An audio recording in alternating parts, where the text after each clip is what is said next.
Hello, guys. Jose Mourinho is arriving in Madrid today and will be presented tomorrow.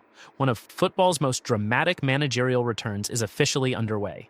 Josko Gvardiol is in contract extension talks with Manchester City, but Bayern Munich and Barcelona are both circling. Atletico Madrid are going all in for Bernardo Silva, offering him the leadership role he'd never get at the Bernabeu or Camp Nou. And Manchester United have made a $100 million transfer U-turn, with Sir Jim Ratcliffe greenlighting a full midfield overhaul. If you're enjoying this kind of breakdown, drop a like. It genuinely helps us keep this format going. Well, let's dive into the latest football news. Jose Mourinho is touching down in Madrid this afternoon and will be officially presented tomorrow. One of football's most recognizable managers is heading back to the Spanish capital. Despite interest from Barcelona and the possible emergence of Real Madrid, Atletico Madrid are prioritizing Bernardo Silva above all other targets. They're offering him the leadership role he simply wouldn't have at either of the big two. Manchester United have made a transfer U-turn, with Sir Jim Ratcliffe greenlighting a deal worth up to $100 million as Michael Carrick looks to completely rebuild his midfield options this summer. Crystal Palace are nearing the appointment of Pierre Sage as their new manager after positive talks. The former Lion boss looks set to take charge at Selhurst Park. Kieran McKenna is the leading contender to replace Marco Silva at Fulham. The Ipswich boss is keen on the move, and Fulham are weighing up whether to trigger his $8 million release clause. Dani Ceballos is keen to remain at Real Madrid, despite uncertainty surrounding several players following Mourinho's arrival on the bench.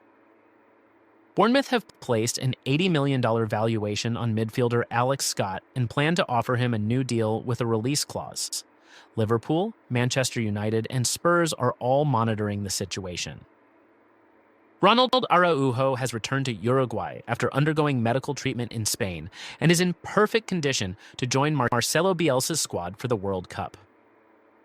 Spain arrive at the 2026 World Cup with an unprecedented 30-game unbeaten streak, the best form any Spanish side has ever carried into a World Cup tournament. Michael Olise scored all 3 goals as France beat Northern Ireland 3-1 in Lille, their final friendly, before heading to the United States for the World Cup. Mbappé was back in the squad as Les Bleus sharpened up. Former UEFA president Michel Platini has initiated civil and criminal proceedings against FIFA and current president Gianni Infantino over corruption allegations dating back to 2015.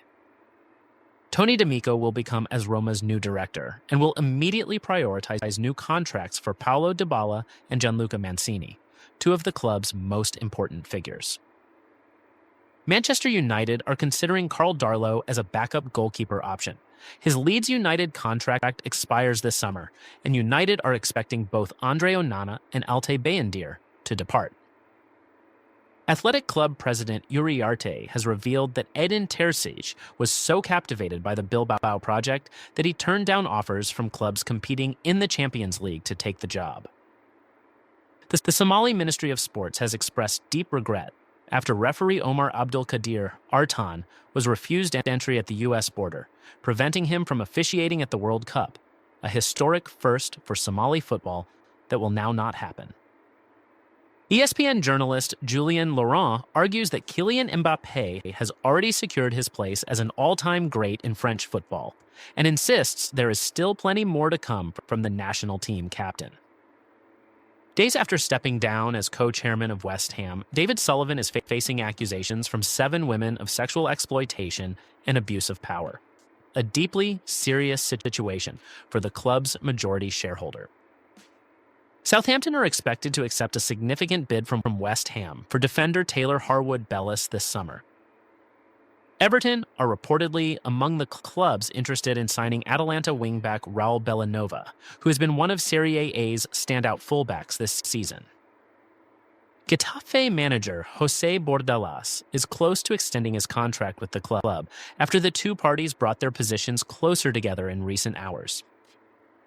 Oliver Glasner remains one of the primary names being considered for the AC Milan coaching position, regardless of whether Ralf Rangnick ultimately arrives at the club. Josko Gvardiol is in active negotiations with Manchester City over a contract extension, according to Ben Jacobs. The Croatian defender's current deal is set to expire, and City have made clear they want him to stay, with talks described as positive so far. However, the situation is far from settled. Bayern Munich have made a formal inquiry about Gvardiol, while Barcelona have also considered the 22-year-old as a potential defensive target. Both clubs represent serious alternatives if City and Gvardiol cannot agree terms. Gvardiol has established himself as one of the best left-sided defenders in European football since joining City. His ability to carry the ball forward, press aggressively, and defend one-on-one makes him exactly the profile that elite clubs covet, which is precisely why Bayern and Barcelona are paying attention. The coming weeks will be decisive. With the World Cup underway, Gvardiol will be representing Croatia on the biggest stage, which could only raise his profile further. City will be hoping to have an agreement in place before the tournament concludes. Otherwise, the interest from Munich and Barcelona will only intensify. Real Madrid have extended their long-standing partnership with Emirates Airlines until 2031, in a deal that will generate 74 million euros per year for the Spanish giants. The agreement had been reported by Marca back in March and is now confirmed. The Emirates deal is one of the most lucrative shirt sponsorships in world football. At 74 million euros annually, it places Real Madrid among the top earners from commercial partnerships globally, a significant financial pillar as the club continues to service the costs of the Bernabeu renovation. For context, that figure represents a substantial uplift on previous terms and reflects the commercial power of the Real Madrid brand, which remains one of the most recognizable in sport. The extension runs through the 2030-31 season, providing long-term financial stability regardless of on-pitch results. With Mourinho now arriving as manager, this deal also signals that the club's commercial machine continues to operate at full speed. The combination of a high-profile managerial appointment and a blockbuster sponsorship renewal underlines Real Madrid's intent to remain at the summit of world football, on and off the pitch. Jose Mourinho is arriving in Madrid this afternoon and will be officially presented as Real Madrid's new manager tomorrow.